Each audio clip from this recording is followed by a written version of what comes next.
Good morning, guys. Let's squeeze in another episode of the Great Farm Cleanup. I think this is episode 46. We are heading home just after lunch today. And Mum's coming with me. I think I mentioned in the last video.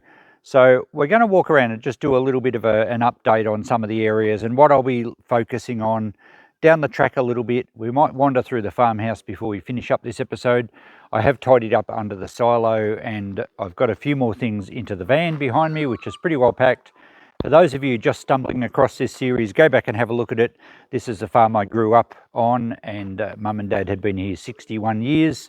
So we've sold the property. It's time to move Mum on. We lost Dad last year, and it's the end of an era. So I think you'll enjoy the playlist if you like cleanups and you like Aussie farming scenes, and rummaging and fossicking and treasure hunting in the sheds and all that sort of stuff. Okay, let's go for a walk first out the other side of the farmhouse. Okay, we'll take the scenic route down through part of the garden here. It's going to be interesting what happens with the garden after Mum's not here. I don't imagine the new owners, Ross and Linnell, are going to come over and tend to the garden. I think it will probably, well, some of it already has. It'll probably go a bit wild, and some plants will die, some will flourish. It'll be the law of nature, I guess. But it depends on the seasons, of course, too. When we get a lot of rain, everything grows very well around here. And in summers, and of course sometimes when the El Nino strikes and Australia is delved into drought, this place can look like a desert, particularly out in the paddocks. But anyway, what will happen, no doubt. And I think eventually a lot of it will be tidied up, and probably the yard will be reduced and more cropping land will be utilised around the house. Whether the house stays or whether it's removed and a new house is built here, I'm not sure. That will be in the hands of the new owners. So around here, that's the shipping container, which we had a few episodes cleaning out, so that's nice and empty. There's a lot of garden area around the farmhouse, and Mum hasn't been able to keep up with it for a few years now because it's a large area, and now that Dad's no longer here, it's just becoming overgrown, and you can't help that. But it was a very, very productive garden. It's become a bit more ornamental in recent years. There was a lot of veggie patches and fruit trees and that in my younger days, and there's still a few fruit trees amongst the growth. But round here there's a couple of little shade house areas, and we will have to tidy all these up down the track. This will happen after Mum has moved and the house is more under control. A lot of it is just going to be, I think I'll just pass it on as building materials. We won't sort of sell that as a shade house, although I'll probably photograph it as it is, and someone might like to rebuild it at their place.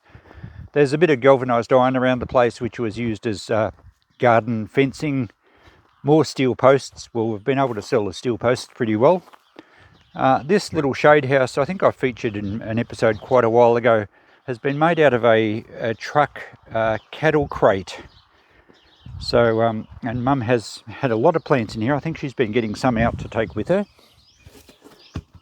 Now let's have a peek in here. And you can see that it's a nice pipe steel frame, and I think Dad put plastic over it at one stage to turn it into a little hothouse. There's some seedling racks and other things in here. So we won't be taking all the plants. I mean, Mum's got a fairly established garden in her new house anyway. I don't know what we're going to do with them, whether I move a lot of the individual pot plants around to the carport and have a plant garage sale, or maybe just a giveaway. We might take some back to the shop and actually sell them. We have a second-hand shop, for those that don't know, and once you've got a shop in a tourist town, you can sell anything. It's just amazing. At one stage in my old shop, I had a big strawberry patch, and I just would pot up some of the runners and put them out the front in a wheelbarrow at $3 a pot, and a nice little money earner that was. So more galvanised iron, which we will stack up and sell. There's always people looking for second-hand iron, and that will neaten up this paddock area out here.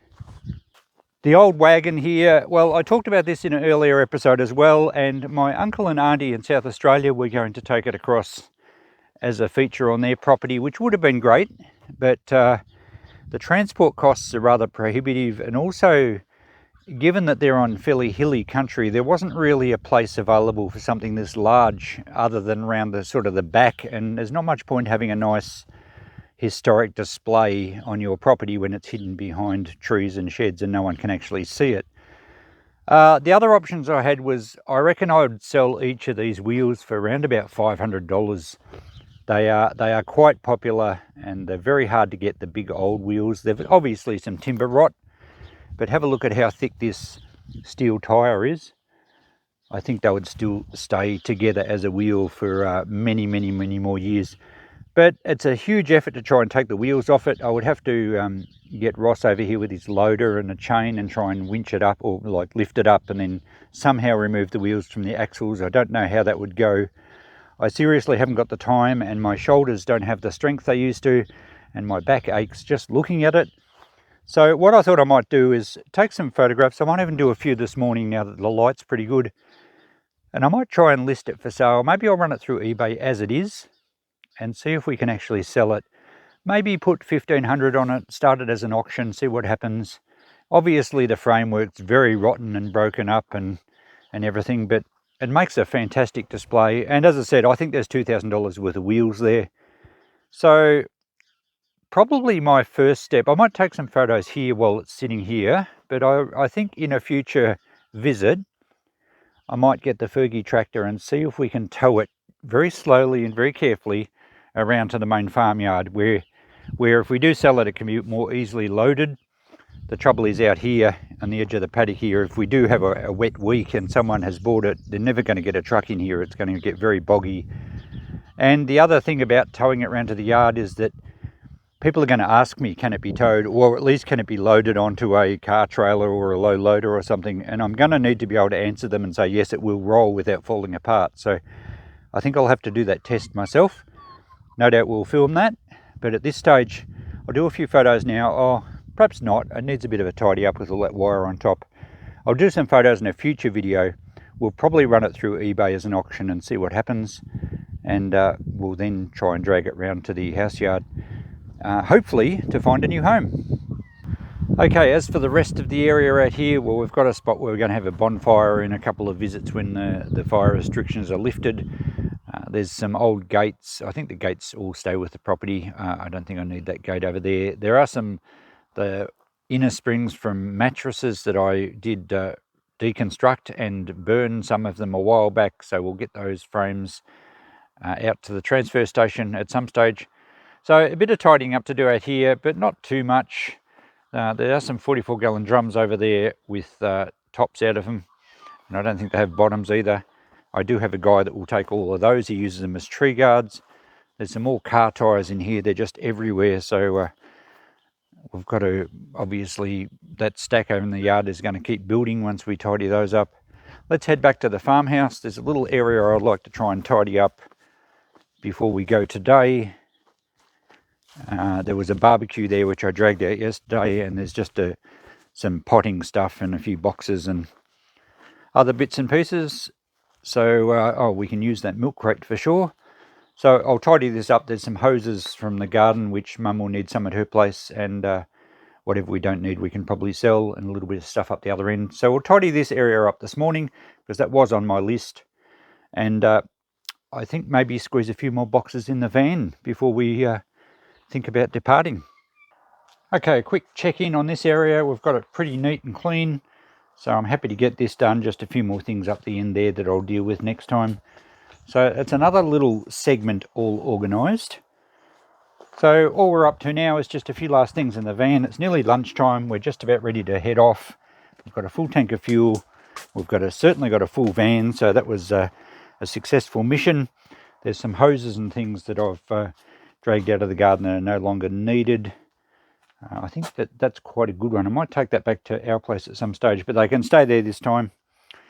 Mum's got a good supply of wood here to keep the kitchen fire going, plus that big load that got dropped off in the shed the other day.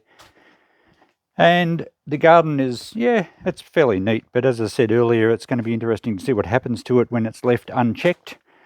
There's lots of rocks and crystals and things in the garden. We have been taking a few back. That one's a nice olivine crystal. It's a volcanic rock. So I have taken some back, and they actually sell quite well through the shop, and Mum's taken a few for her garden, but ultimately there's going to be a few left here. And it's a curious thought that, you know, in a few hundred years if there's no longer a house here and someone comes along sort of prospecting and finds all these weird geological samples that aren't native to the area. I wonder how they'd explain it. I mean, maybe in a few thousand years. Who knows what's going to happen on this planet.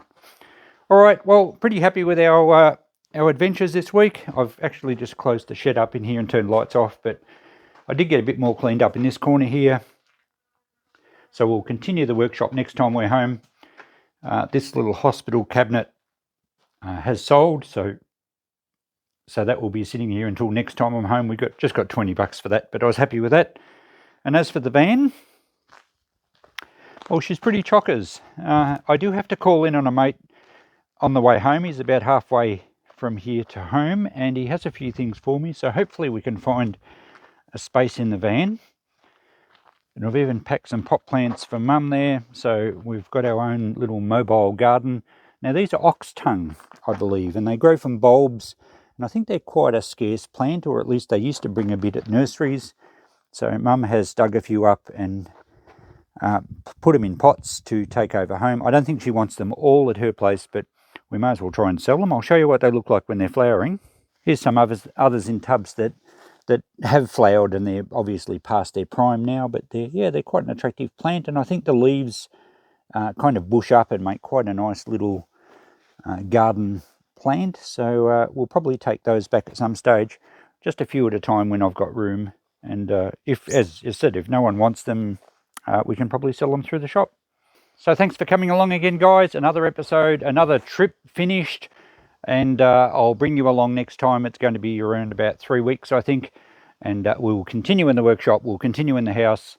Mum will still be living here, so we're not sure if she'll come back again that time. I guess it depends if she can get a ride back here, or whether we'll get to the stage where we've moved enough stuff that will be her home, and this will be somewhere she visits, and eventually it will be, won't see the place again. So hope you continue to follow the journey. It's an interesting one, and we're getting a lot done. End of an era, as I keep saying. So catch you in the next one. Bye for now.